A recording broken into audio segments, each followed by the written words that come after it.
ఏమిటిది? రోజా డార్లింగ్, ఇంకా చూపుల దగ్గరే ఉన్నావా? చా చా చా చా చా చా. ఏమీ బాగోలేదు. కమాన్. వదలండి భార్గవ, ఇదే పని నేను చేశానని కోపంతో నా చెంప పగలగొట్టారా? నేనలా మీ మీద చేయి చేసుకోలేను. అందుకే నేను మీకు నమస్కారం చేస్తున్నాను. మీరు వెళ్ళిపోండి. రాజశేఖర్ మీద కక్ష సాధించాలనుకుంటే ఇలా కాదా? ఆ పని మీరు చేస్తానంటే నేను సాయపడతాను. రాజశేఖర్ మీద నీకెందుకు పగ? ఆ పరమ నీచుడే మా నాన్నగారు చనిపోవడానికి బాధ్యుడు. నీ తండ్రి పేరు? జనార్దన్ రావు. రోజా, మీ నాన్న అడ్డం పెట్టుకుని ఏ వ్యక్తిని రాజశేఖరం హంతకుని చేశాడో ఆ ఠాగూర్ నా కన్న తండ్రి. అవును రోజా, ఆయన జైల్లో చనిపోయే ముందు జనార్దన్ రావు కూతురు ఎక్కడున్నా వెతికి ఆమెకింత మేలు చేయమని కోరాడు. మేలా? ఆ పని నువ్వు చేయలేవు. అది అనుకున్నంత సులభము కాదా? నా జీవితం నాశనమైంది. నా మేలు కోరితే రాజశేఖర్ మీద పగ సాధించా. ఈ అభాగ్యరాలు నీకు రుణపడి ఉంటుంది. వాడి ఎంత చూసి నీ తండ్రి ఆత్మకు శాంతి కలిగిస్తాను.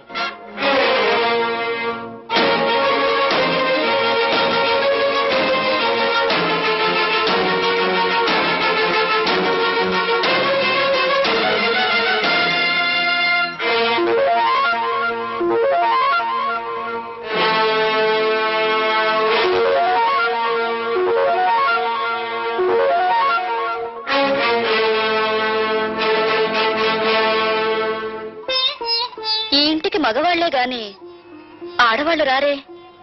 ఇంతకీ ఎవరు మీరు? నీలా తెగిన గాలిపటాన్ని కాదు, నీలా ఇంగిలి విస్తరాకుని కాదు. ఉపమానాలు విసురుతున్నారు. మీరు రచయిత్రా? నేనెవరైతే నేనులే.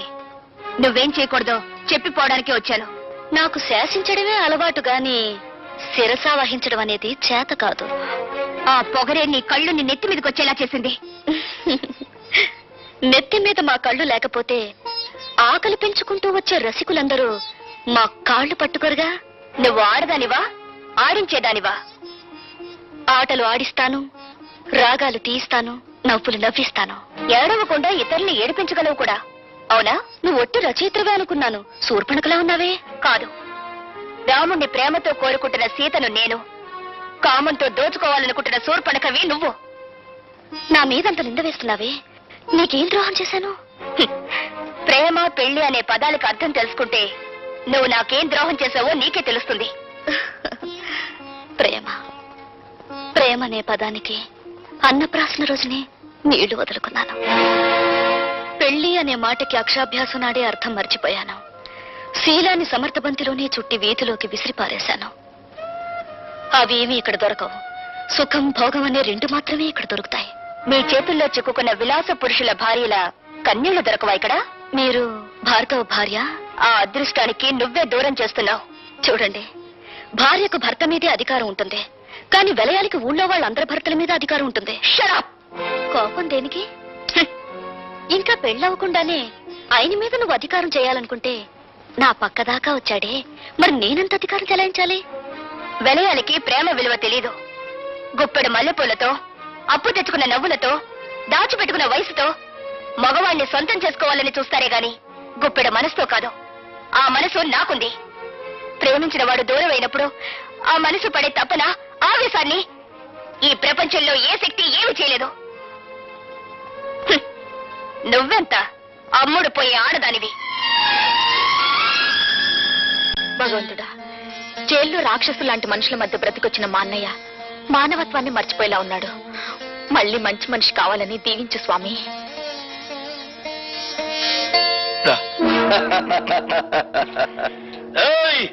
భార్గవ్ గారు బాగుపడాలని కోరుకుంటున్నారా? ఆయన మేం బాగు చేస్తాం. ఏడున్నాడో కొంచెం వివరంగా చెప్పండి. ఎవరు మీరు? ఖాళీగా ఉన్నప్పుడు కళ్ళు, రెచ్చిపోయినప్పుడు రక్తం తాగేవాళ్ళం. అంతేకాదు, శీలాలు దయటం మా హాబీ. ఒళ్ళనే ఉంది. చూడు, భార్గవ్ ఎక్కడున్నాడో చెబితే నష్టపోయేది మీరేనా చోటలారా? సవట్లంటున్నాడు అన్నాడా? బ్యాటరీ మంచి పవర్ లో ఉన్నట్టుంది. కొడుకుని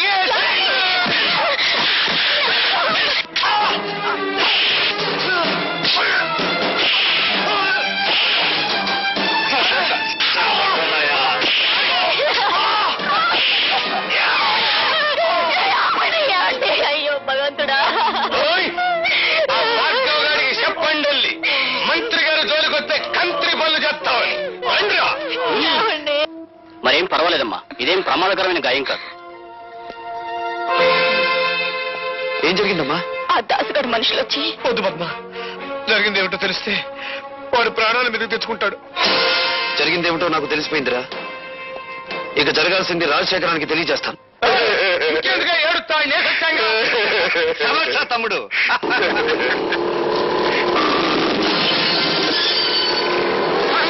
వాడు పోట్లకి బుసలు కొట్టుకుంటూ వచ్చేస్తాడు. దాసు, వాడు లోపలికి రాకుండా ఒళ్ళు హోలంచే అన్న తమ్ముడు.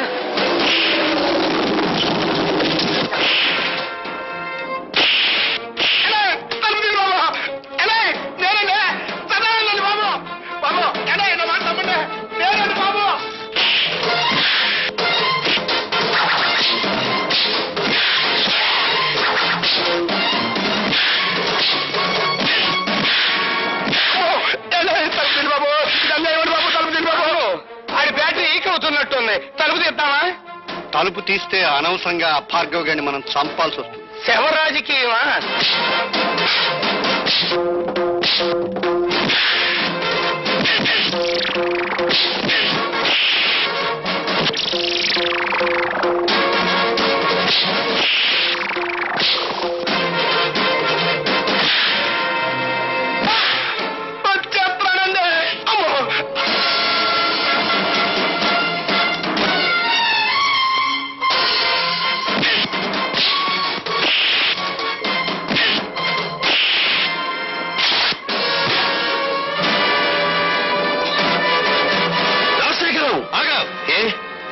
ప్రాణాలు తీసే నీకు ప్రాణభీతి పుట్టుకొచ్చిందా?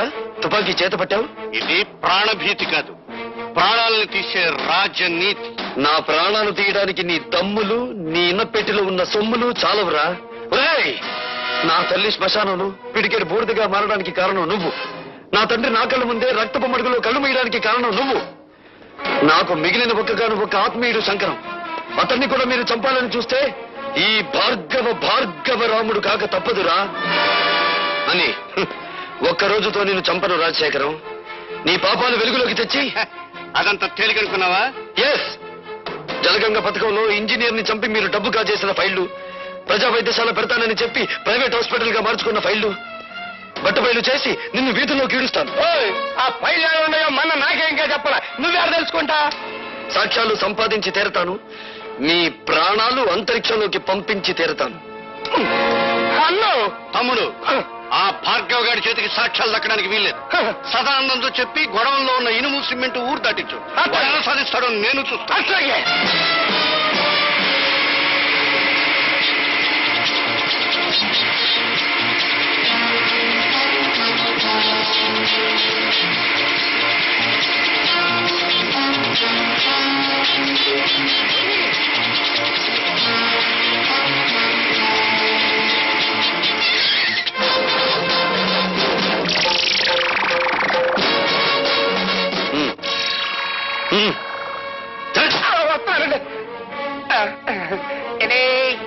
ఏంటండి పిచ్చిగాడిద, ఊరు దాటించాల్సింది శవాల్ని గాని సాక్ష్యాల్ని కాదురా.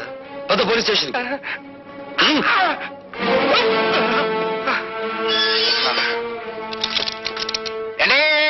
ఇదేం బాగాలేదండి. నోర్మై, నన్ను సెల్లో మూసేసి నోరు మూయమంటారేటండి? ఎంత తిరిగి నేను ఎప్పుడు చూడలేదండి. అండి, పోల్ మినిస్టర్ గారి దగ్గర నుంచి అయ్యి ఉంటది. పోలీస్ స్టేషన్ లో భోజనానికి ఇబ్బంది, ఓ మంచి క్యారియర్ పంపించమనండి. హలో, నేను మినిస్టర్ గారి తమ్ముడిని మాట్లాడుతా ఉన్నా. ఏమిటి? ఏంటో బ్యాటరీ మంచి ఛార్జింగ్ లో ఉందా? మా సదానందాన్ని బొక్కలో దొరికించావట. నీ ఒంట్లో ఎలా ఉంది? మనకేంటి, మన బ్యాటరీ ఎప్పుడు మంచి ఛార్జింగ్ లోనే ఉంటది. ఛార్జ్ షీట్ ఎప్పుడు పెడదావా, నువ్వెక్కడ దొరుకుతావా నేను ఎదురు చూస్తున్నాను. మినిస్టర్ గారి తమ్ముడితో మాట్లాడుతున్నానని జ్ఞాపకం పెట్టుకో. 10 ఏళ్ల క్రితం రాజుల రోజులు నడిచేయి, ఇప్పుడు రాజకీయాల రోజులు నడుస్తున్నాయి. అధికారం మాది, సొమ్ము మాది, సోకు మాది, శిక్ష కూడా మీదే. అబ్బా ఇసిగిత్తమాహవయ్యా. సదానందాన్ని వదిలేస్తావా? మొన్న చేత టెలిఫోన్ లో మాట్లాడించమంటావా? నువ్వెవరితో మాట్లాడినా వాడు 7 చువ్వలు దాటి రాడు. Put off the telephone. నీ బ్యాటరీ ఈక్స్ లేకపోతే నేను మినిస్టర్ గారి తమ్ముడినే కాదు. ఏమన్నాడ్రా? జంజమాస చెంచనాకి ఫోన్లో మాట్లాడిన తర్వాత తమ్ముడు గారి పేసు చీటపకాయలా. నేను డైరెక్ట్ గా ఫోన్ చేస్తే దాన్ని రికార్డ్ చేసి పార్టీ ప్రజలు పంపిస్తాడేమో భయంతో నేను ఫోన్ చేయమన్నాను.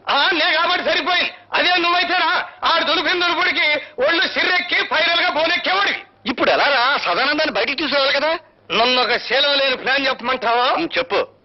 శాంతి దూత అన్నదాత అయిన సదానందాన్ని అన్యాయంగా అరెస్టు చేసినందుకు గొప్ప ఊరేగింపు తీయిస్తా. అబ్బా ఊరేగింపులు ఉన్న రోజులు కావురా ఇవి. అన్నోయ్ శాంతంగా వెళ్తున్న ఊరేగింపులో దాసుగాడి మనుషుల్నెట్టి కొట్లు పగలగొట్టిస్తా. అబ్బా మీ లెవెల్ కి కొట్లు బడ్డీలు బద్దలు కొట్టితే బాగుండదండి. ఆడవాళ్ళని తీసుకెళ్లి శిలాలు దోసేయాలి. అది మన లెవెల్. ఏంది రోయ్ నీ బ్యాటరీ ఛార్జింగ్ మొదలయ్యట్టుంది. అబ్బా విషయానికి రండిరా. ఇంకా ఎస్ఐ అంది. ఇన్నల్లర్లు జరగటానికి డీసీపీ గాడే కారణమని ఆడ శబ్ద మూలంగా నిన్ని ప్రాణాలు పోయినాయని మనం గొడవ చేస్తాం. అప్పుడు ఆడుద్యోగం కోరికల్ని పీకినట్టు పీకేస్తారు. నిజమే, కానీ వాడి పగ పెట్టుకుని పాత ఫైన్ జరిగాడు కదా. పాత ఫైళ్ళ అంటే మనం డబ్బు దుబ్బేసిన అడ్డ రోడ్డు తూరు ఫైళ్ళ. అదొక్కటే కాదురా, ప్రజా వైద్యశాల అని ప్రభుత్వ అప్లికేషన్లో రాసి ప్రైవేట్ గా దాన్ని నడుపుకుంటూ లక్షలు సంపాదించి కోటీశ్వరుడు వాడు నిరూపించాడంటే ఈ 20 సంవత్సరాల్లో మనం సంపాదించిన డబ్బంతా వడ్డీ పెనాల్టీతో సహా ప్రభుత్వానికి కట్టాలి. అసలు ఈ దెబ్బతో ఆడు ఉద్యోగం ఊడిపోతుంటే ఆడించేసేస్తాడండి. అంతగా అవసరమైతే మా అయ్యకి కబురు చేయండి, మింగేస్తాడు. జం జమాస చం చనాకి ఆనందం. Police DCP Rajasekharam DCP police జులు.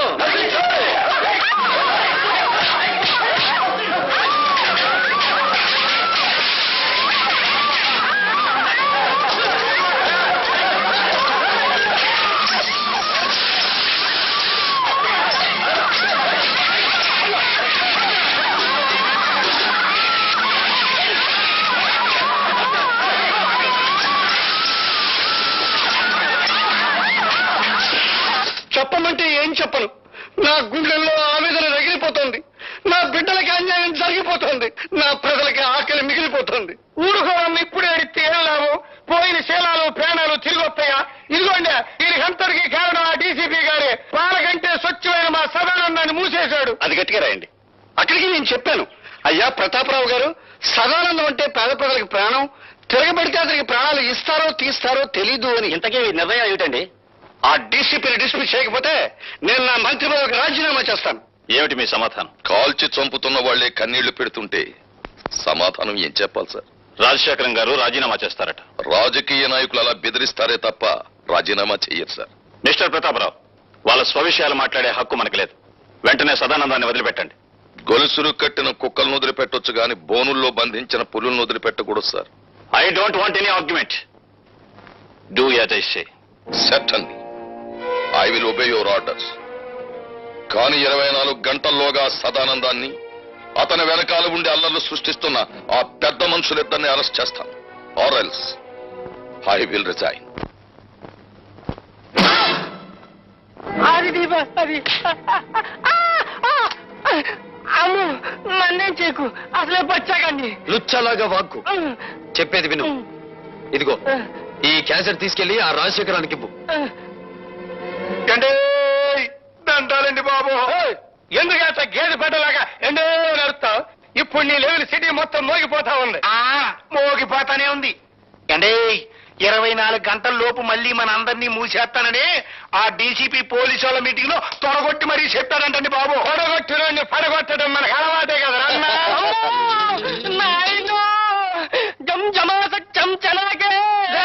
ఎరుగుతలు ఎసయ్యాడు చెప్పండి బాబు. ఈడిట ఏడిచాడంటే నట్టింటో గుడ్ల కోపు కూసినట్టే, ఎవరి ప్రాణాల్లో నెట్ట నిలువునా లేచిపోయినట్టే. అమ్మో తిరిగి అయిపోకవయ్యా వాళ్ళు జిల్లుమంటుందే. అబ్బా విషయం ఏమిటో చెప్పరా, అసలే మన రోజులు బాగలేవు. ఆ భార్గవ్ గారు నన్ను బచ్చా ఆడుకున్నట్టు ఆడుకుని ఈ క్యాసెట్ మీకు చూపించమన్నాయండి.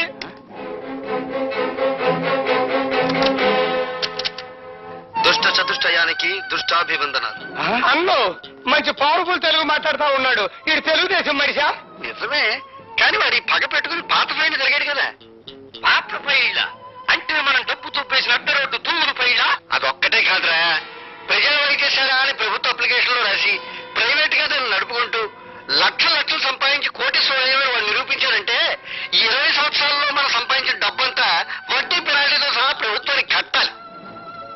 చూశారుగా, డీసీపీ ప్రతాపరావు మిమ్మల్ని పట్టుకోవడానికి 24 గంటలు టైం అడిగారు.